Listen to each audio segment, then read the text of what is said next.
Episode 106, sulitnya menjaga seorang Irfan. Sayang, kenalkan dia Bayu Hamis, orang tua dari Sherly Hamis.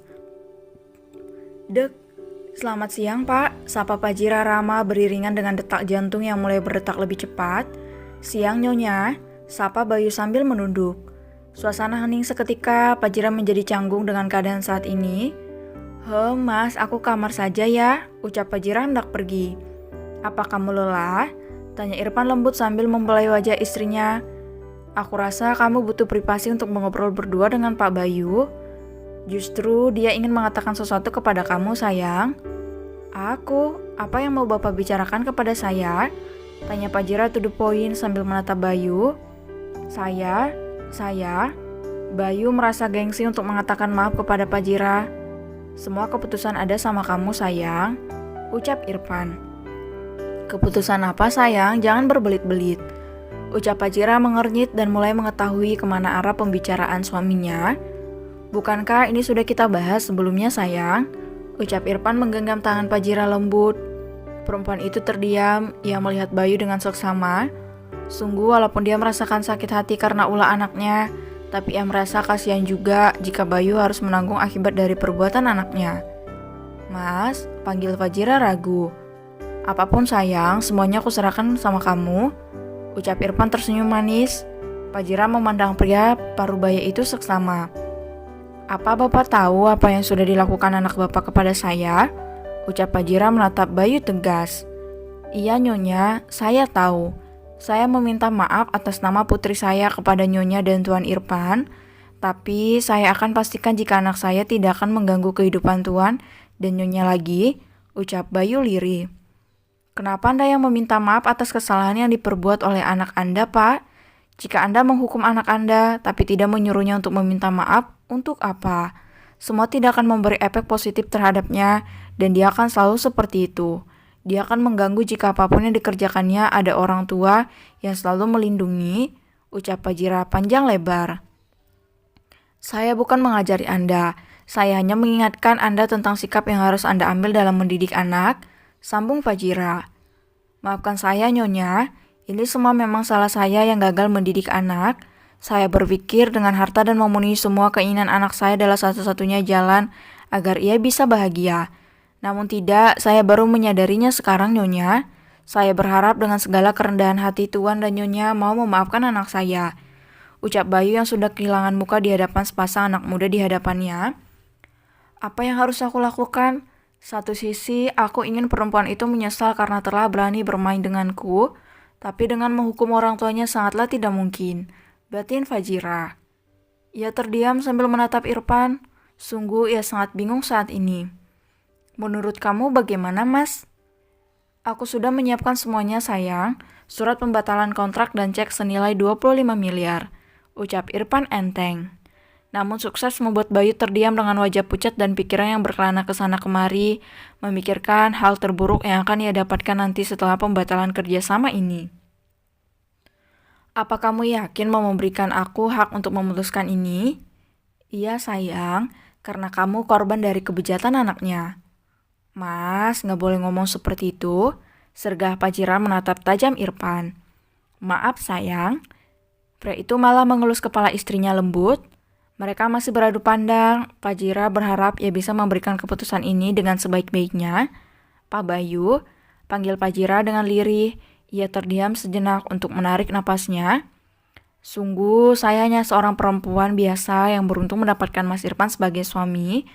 Bahkan untuk mendapatkannya banyak hal yang harus saya korbankan. Tapi saya tidak pernah menyakiti siapapun. Cinta yang hadir dalam hati manusia itu adalah anugerah yang diberikan oleh Tuhan. Namun cara putri bapak itu sangat salah. Siapapun pasti mengutuk perbuatannya. Menjaga itu lebih sulit daripada mendapatkannya. Sungguh bukan hanya anak bapak yang menginginkan suami saya. Tapi satu hal yang harus saya pastikan yaitu Mas Irfan hanya mencintai saya dan menjadikan saya satu-satunya ratu yang bertahta di hati beku miliknya. Dan suami saya sudah membuktikan itu semua. Jika Anda bisa mengajarkan putri Anda bagaimana cara berperilaku, mungkin saya masih bisa mempertimbangkan untuk pembatalan kerjasama itu, ucap Pajira dengan mata yang berkaca-kaca, menatap ke arah Irfan yang juga tersenyum ke arahnya. Pak Bayu terdiam mencerna perkataan Fajira yang bijak tanpa menjatuhkan anaknya. Jadi apa Nyonya tidak jadi membatalkan kontrak kerja sama ini? Tanya Bayu memastikan. Iya, dengan syarat Anda bisa mendidik Sherly menjadi perempuan yang lebih baik lagi dan menjadi manusia yang memiliki harga diri. Ucap Fajira tersenyum. Terima kasih Nyonya. Saya janji akan mengajarkan putri saya tentang tata krama agar dia bisa menjadi perempuan yang lebih baik lagi. Terima kasih, ucap Bayu berkaca-kaca. Tuan Irfan memang beruntung mendapatkan perempuan seperti Nyonya Fajira. Pantas saja Sherly yang sudah seperti itu ditolak. Jika istrinya memiliki hati selembut kapas dan wajah yang begitu menenangkan, semoga Anda sehat selalu Nyonya Fajira. Batin Bayu memandang Fajira. Sudah, silakan Pak. Jam makan siang sudah hampir habis, ucap Irfan mengusir Pak Bayu. Apa Bapak mau makan bareng kami? Tawar Fajira kepada Bayu dan sukses membuat Irfan melotot kaget. Tidak, terima kasih Nyonya. Saya juga merindukan masakan istri saya di rumah. Sekali lagi terima kasih banyak karena Nyonya dan Tuan sudah memberikan saya kesempatan. Sungguh jika kontrak ini batal, saya tidak tahu akan melakukan apa setelah ini. Sekali lagi terima kasih Tuan, Nyonya. Saya permisi, ucap Bayu sungkan. Iya, silakan. Maaf, saya tidak bisa mengantarkan Anda, ketus Irfan. Iya, permisi. Bayu berlalu dari sana dan menyisakan pasangan suami istri di dalam ruangan itu. Mas, aku masak makanan kesukaan kamu tadi, ucap Fajira membuka satu persatu rantangnya. Mas, panggil Fajira dengan mengangkat kepalanya. Ia melihat Irfan dengan mata yang menyalang menatapnya dengan sadis. Kenapa sayang? Tanya Fajira lembut. Pikir aja sendiri, dengus Irfan. Jangan marah, aku hanya basa-basi sayang. Fajira menyandarkan kepalanya di dada Irfan lalu mengelus lembut tempat ternyaman untuk bersandar itu. Mas, plak. Fajira memukul pelan dada itu dan membuka kancing baju Irfan lalu mengusap dada yang ditumbuhi bulu halus itu. Mas, kamu tahu hari ini aku lagi senang banget. Ucap Fajira senang namun Irfan tetap diam. Mas, ya udah aku pulang saja. Fajira bangkit dari duduknya namun Irfan lebih dulu menahan tubuh yang sudah menjadi candu baginya. Aku cemburu sayang. Tidakkah kamu paham?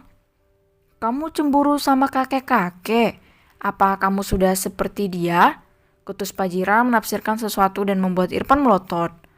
Kamu? Sudah mas, aku lagi senang kamu malah ngajak berdebat. Kesal Fajira bersandar pada sofa. Jangan marah sayang. Kamu senang kenapa sayangku? Coba sini cerita. Irfan menarik Fajira kembali ke dalam dekapannya.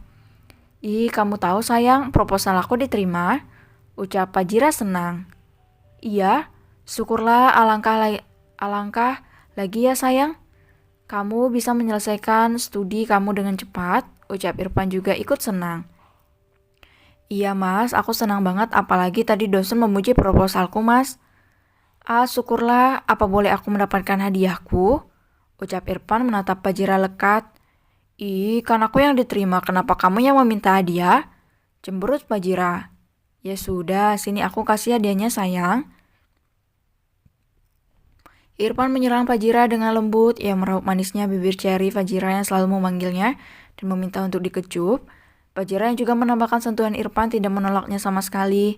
Mereka masih beradu bibir dengan manis dan saling berusaha untuk memuaskan satu sama lain.